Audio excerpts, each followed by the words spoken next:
राम राम दोस्तों और मेरी माताएं बहनें, आशा है कि आप सभी के ऊपर बाबा नीम करौली जी की अपार कृपा होगी। आपके घर परिवार में सभी कुशल मंगल हो, यही मैं अर्जी लगाता हूँ बाबा जी की शरण में। मेरे सर्वप्रथम पूज गणेश जी, मेरे प्रभु श्री राम जी, मेरी सीता माँ, मेरे बाबा नीम करौली जी, मेरे हनुमान बजरंग बली जी, सभी देवों का आह्वान करके मैं आपकी शरण में अर्जी लगाता हूँ। मेरा जो भी भाई, मेरी माताएं बहनें आपकी ये महिमा सुनते हैं, उनके सभी कष्ट दूर करो भगवान। उनके घर में सदैव खुशियां आए, धन धान्य से उनके घर भरे रहें, यही मेरी प्रार्थना, यही मेरी अर्जी। जय श्री राम, जय बाबा नीम करौली महाराज। दोस्तों और मेरी माताएं बहनें, आज मैं आपको गाय माता की भगवान श्री कृष्ण से पुकार है। हे गोविंद, मैं इस कलयुगी अत्याचार से परेशान हो चुकी हूँ, पूरा सुने। हे गोविंद राखो शरण। मैं हूँ गाय, कामधेनु की वंशजा। जब से मैं धरती पर आई हूँ, तभी से मैं अपना मधुर दूध पिलाकर मानव जाति का पालन कर रही हूँ। मेरे बच्चे भी नाना प्रकार से मनुष्यों की सेवा कर रहे हैं, किंतु दुख है कि मानव जाति मेरा समुचित सम्मान नहीं कर रही है। विशेषतः आधुनिक युग का मनुष्य तो मेरे प्रति सर्वथा निर्दयी हो गया है। मुझे अपना स्वर्णिम अतीत याद है। मेरी रक्षा के लिए भगवान संकल्पित भाव से समय समय पर अवतरित होते रहे हैं।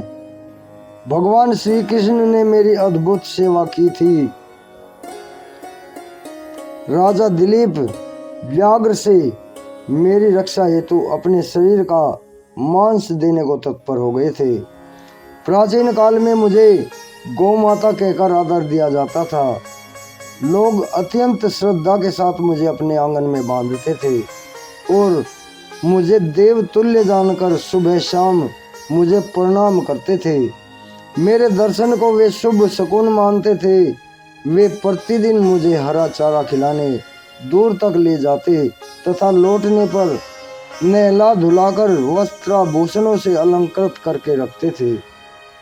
वे प्राचीन लोग अपनी रसोई में बनी हुई पहली रोटी को मुझे गुड़ के साथ खिलाकर ही स्वयं भोजन करते थे। वे मुझे परिवार का एक सम्मानित सदस्य मानते थे तथा मेरी सुख सुविधा का पूरा ध्यान रखते थे।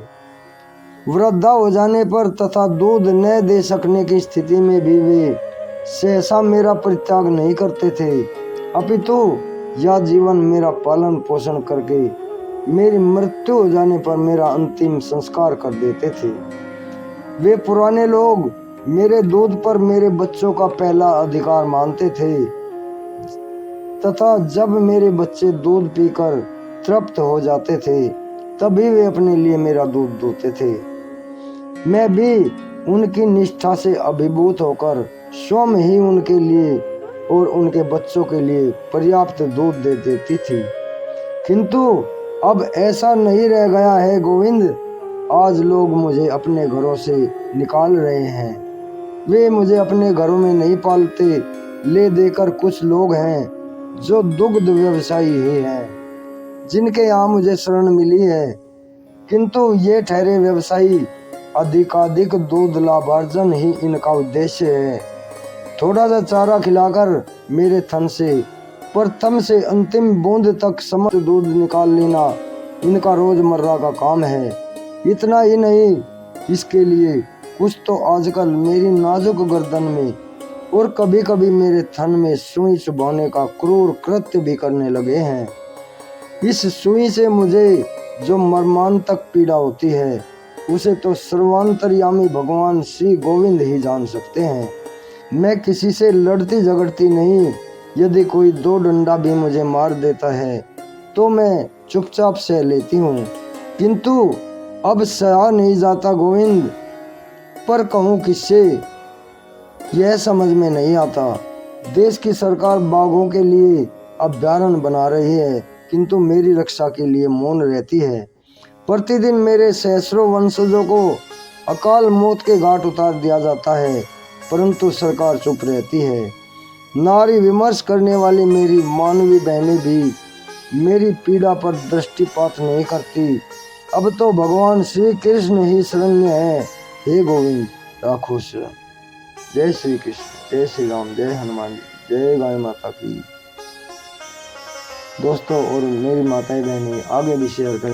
बाबा जी की प्रार्थना, उनकी शरण में भक्ति और गाय माता की सेवा।